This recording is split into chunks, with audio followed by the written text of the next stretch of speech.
everybody, and welcome to a brand new episode of the Kistler O'Brien podcast. I'm Tyler Trumbauer with Kistler O'Brien Fire Protection. Welcome to 2025, our first episode of the brand new year, and I'm excited to get started on a new slate of episodes here on the KOB podcast. Just a reminder, if you've missed any of our previous episodes, be sure to check those out in our feed, our archive over on our YouTube channel. You can find us there, Kistler O'Brien Fire Protection, a whole playlist of previous podcast episodes, as well as on your favorite podcast players such as Apple and Spotify. Just search us there, KOB Podcast.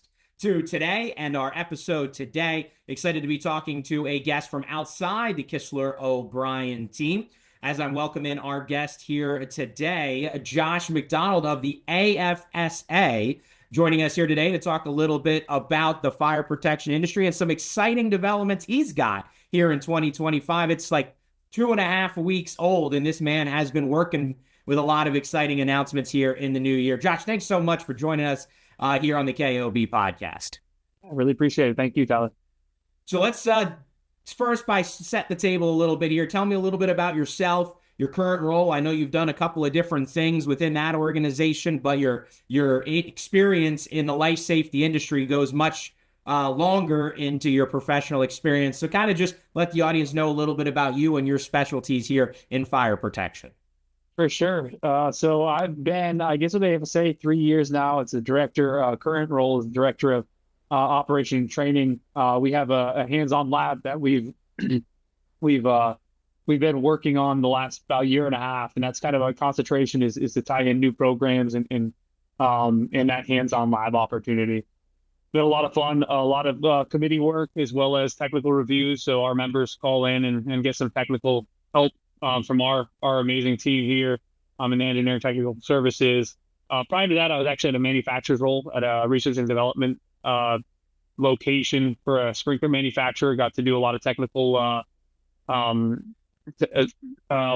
responses for them as well, and got into that hands-on training mode at a lab that they had.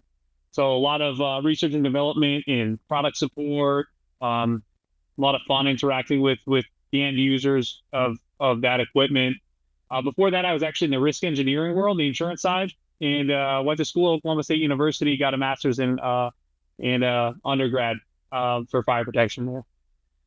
So it's certainly been in your blood, in your DNA from very early on, getting it into the collegiate ranks, and something Sure. that a lot of folks either sometimes start out in fire protection and remain, or it's something they develop later in life, and you've been in there pretty much from the beginning. So you're the perfect person to talk to about this. What is the biggest thing you're looking at for the fire protection industry for 2025? Something that maybe is a new development in the tech space and how that's being incorporated in the systems, maybe new regulations from the NFPA or governmental regulations. What are you looking at particularly, especially if it's something that maybe isn't so widely talked about or known, but someone at your level is aware of? Yeah, for sure. Well, one of the big things that I'm always involved in and interested in is inspection, testing, and maintenance. Got to go through a full code cycle with NFPA 25 for the first time, and that's going to be in the technical meeting at the NFPA conference. So 2026 edition of NFPA 25, always trying to figure out how to help people learn the latest and greatest for that wear and tear document to try to kind of combat that issue that comes up every time we take a look at the U.S. sprinkler with our experience with fire sprinklers, right? There's always an issue with ITM and trying to get water to the fire. Super exciting there. 2025 in general, I think our industry last couple of years even, it's kind of a scary area because there's a lot of legacy information that we acquire and we get to learn about, but we're not backfilling as these people are starting to leave. So kind of looking at trying to get more people interested. And that's where some of the ventures that you see us or that you see coming out in terms of this book that I'm working on and really the podcast that AFSA's working on is trying to get us out there. Even some of our in-house design trainings and things like that, just trying to get more people interested. So I'm really looking forward to getting a new wave of people in. new ideas, and we'll see where it goes. Why do you think that's been? Because I think it's like that across the board, right? Whether you're looking at some big fire protection companies, whether it's more of the organizers and the governing bodies like yourself and other support organizations, or Kistler O'Brien Fire Protection. There's a lot of skilled specialists that have been in the industry for decades. Kind of to our opening conversation, right, about getting into the industry. But then where is that backfill? And you could look at that in a lot of the skilled trades, right, at the same time. So why do you think that, in fire protection, it's like that? And or maybe it's just part of the broader desire and need for more skilled workers across all these different trades? I just think we're a niche hidden market, heavily to your point, almost, well, it is nepotistic at some points. Like, unless you know somebody in the fire sprinkler trade, or even on the whole gamut, right? Special hazards or your alarm trade, you don't even know it exists. And it's very regulated. So I think that's kind of a negative perspective from the outside. There's a lot of regulations and costs a lot of money. Hopefully we never use the systems. So I really think it's just an unknown, right? People don't know about it. So the more that we can get people more comfortable with these systems that are in, they realize or don't realize that they walk in a building and expect to leave safe, like that they're a part of everybody's life. So I just don't think people know about us. I think that's such a great point. It's something you take for granted. You just presume when you go into a building or occupy a property that that's going to be in place. It's going to be in working order, code compliant, all that stuff. And you don't really pay any attention to it. But once you're in, you're so cognizant of it. Personally, Sure. when I entered the industry nearly 5 years ago, prior to, I was one of those people that didn't really pay attention. Now it's hard for me to go anywhere without looking at the tags on extinguishers and alarm panels and things that are not following the proper protocols and procedures. And that's just, I think, just a natural thing that I'll probably carry forever with me now. And I'm sure you're much of the same. Yeah, it makes us look crazy sometimes just walking around, looking around, right? Yeah. My wife is always waiting for me when we're leaving a place because I've strayed over here to go by the exit door or whatever, and I'm looking into a cabinet to see what's going on with the portable. But it's something that does make us stand out a little different because you develop that passion, that pride, and also that intrigue with what's going on, and you can easily see how these pieces of equipment or systems, they're so valuable, like you said, and not super inexpensive, but there's a reason why, right? And that is so important too, that it's not just getting those systems installed, but it's the proper maintenance. And you talked about it, your specialties, with inspections and testing and all that stuff that folks cannot ignore, because it's not just about having it in place, it's having it in working order when you need it at a moment's notice, and you never know when that moment may come. Yeah, and only when we walk into a building is it recognized, or maybe quarterly. So the owners have a big responsibility, and they got to be aware. Yeah, certainly with facilities leaders and property managers. So you teased a little bit of where I kind of want to go with this conversation as far as the developments in 2025 for you and the AFSA. First, let's start with the book. Just announced not too long ago that you're coming out with a children's book. Little Fire Spring coming out here in the not so distant future. So kind of give me the backstory on that. How did that come about? A little bit about the story, and then ultimately, where can we find that and get a copy of that?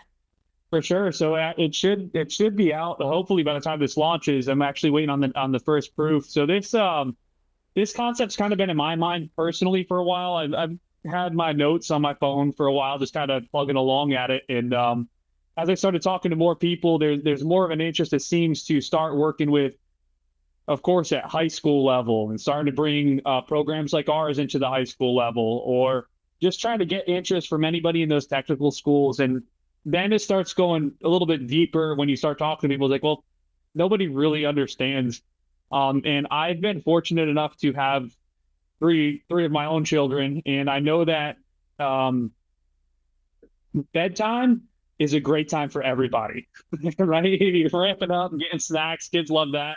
And kind of always looking forward to, it's the nightcap and the send off for the kids to go to bed, and parents are kind of look forward. So you grab a book and you keep moving.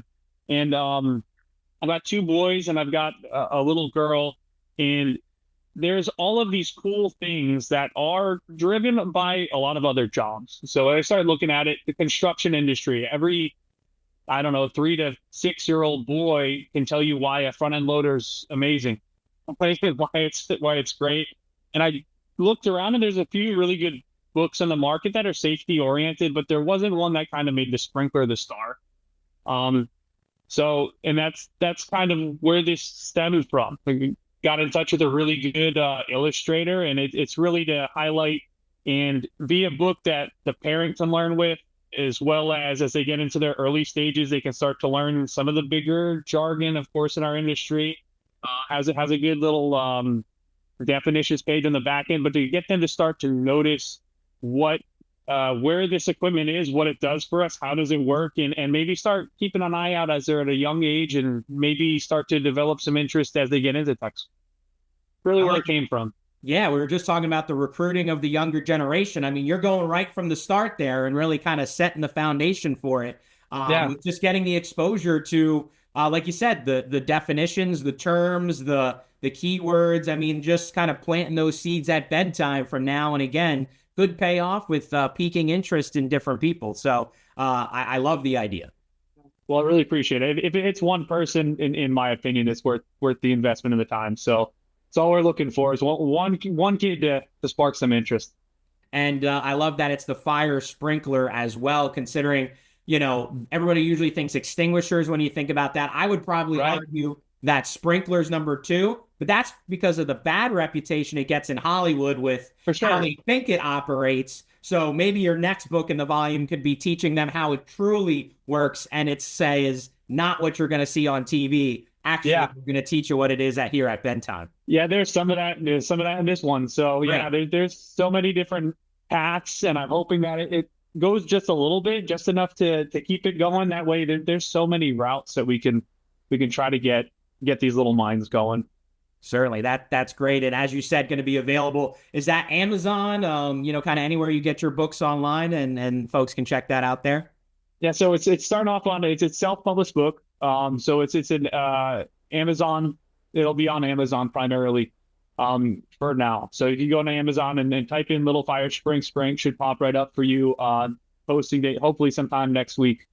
Awesome. So take a look out for that on the Amazon marketplace. So you got the book ready to go. So now the next thing is the podcast that's coming out as well. You mentioned that too. The AFSA is presenting this new podcast called The K Factor, I believe, and you're one of the co-hosts on that. So kind of the same questions that I asked you about the book. Kind of give me the background on that, the motivation there, and kind of what can audience expect if they would, follow that on their podcast feeds? Yeah, so our the podcast was kind of an interesting thing because when I first started, we do our bi-weekly meetings, and at the bottom of that list, there's always like this running list of things that happen. So the podcast has been there since then, and there's a lot of great podcasts in our space, and we wanted to make sure that we were in a good spot and offered something different, just because we can't repeat or copy. And one thing that we were looking into, or I started thinking about as we started to launch this, was the amount of legacy knowledge that a lot of us get to have in our day-to-day jobs. I've been very blessed, really, to deal with the people in the industry that I have dealt with, and most of the time, it's a 30-minute conversation over coffee where you get to learn this stuff. And the boots on the ground don't necessarily get those opportunities because they have these vital jobs and they're so busy. So we wanted to just have a discussion, an open discussion with a lot of these leaders in our industry, and not necessarily make it a big marketing or a sales pitch, but more, hey, what's some good information out there that these people driving between sites or on lunch break can just pop on and listen to an easy conversation. And that's what we've been doing. They didn't realize that there's a learning curve with this stuff. Y'all podcasters make it look way too easy. But we launched last week, and we're looking to we're going to start monthly and then maybe doing every 2 weeks, depending on how that looks. And it's an all in-person conversation too. So try to make it a little easier. Getting people on podcasts is tough.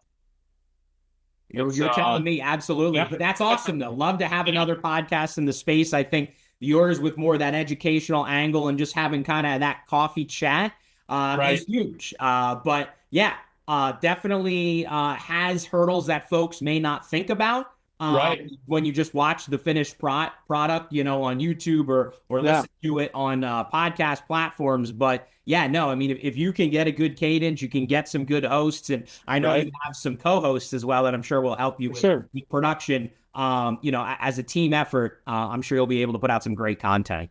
Yeah, Nate Williams, he's actually brand new to our industry.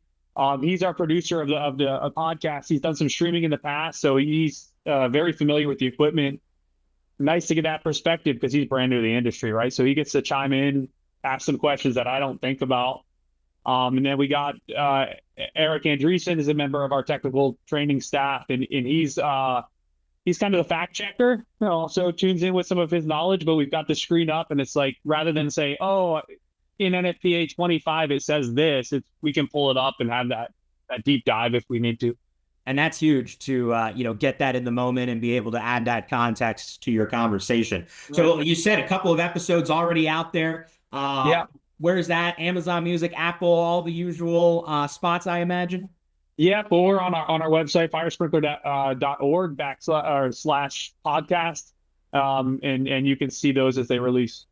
Awesome. Or listen to them. We're just audio. Right. Yeah, just you know, I probably should do that too. I've been told I got a face for radio, but we decided to do the video version as well. But I'll be sure to check that out on my commute as well for those with the K Factor podcast in my feed. So I just want to wrap this up, Josh. Appreciate the time so much so, but I kind of want to ask one question that a little bit of a tangent off from what we talked about earlier, but do you have any predictions for the fire protection industry in the near future, maybe 2025, 2026? Maybe it has to do with some of the things you said you're focusing on or looking at, or maybe it's more of an out-of-the-box type of idea of prediction. Yeah. But what do you think? Here we are, a couple weeks into 2025. So I'm AI, right? I'm not sure where it fits. I do know there's some good tools. I think it's going to be a very useful tool, not necessarily to take jobs away, but be more efficient. So I'm really excited to see where that heads. I think is going to be in 2025. If I was guessing, man, we're going to see some pretty strong leaps and bounds of how we utilize that. However, nothing major, no major hot takes. I'm kind of along for this ride. It's a really cool time to be in fire protection. So ride it out and see what happens.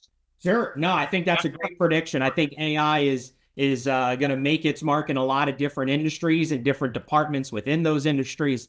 And I think the fire protection industry will be no different. Maybe a late adopter and adapter. For sure. Regulations come to terms with the adoption of AI, but whether it's 2025 or 2026, AI will likely become commonplace when we're talking about fire protection. I think that's a great prediction by you. So I appreciate the time tremendously to kick off 2025, sir, and super excited about all the things you got going on. I think no one has probably had a more productive start to the new year than you with your exciting announcements you've had so far. Again, to our audience, you can check out the book, Little Fire Spring on Amazon. Just search that title. It'll be available for you to purchase. And then also on your favorite podcast platform or on their website, you could check out their new podcast called The K Factor. Episodes already out. More to come on a recurring basis with Josh and his team. Sir, thank you so much for the time. Congratulations on the book and the podcast. I'll be sure to be consuming all that content and, staying tuned for what else you have already. You set the bar high. A couple weeks into 2025, you got to keep it going here as the year goes along. I really appreciate it, Tyler. Looking forward to cross the paths in the future, too. Absolutely, sir. And thank you all, our audience, for tuning in to this episode of the KOB podcast. Until next time, I'm Tyler Trumbauer.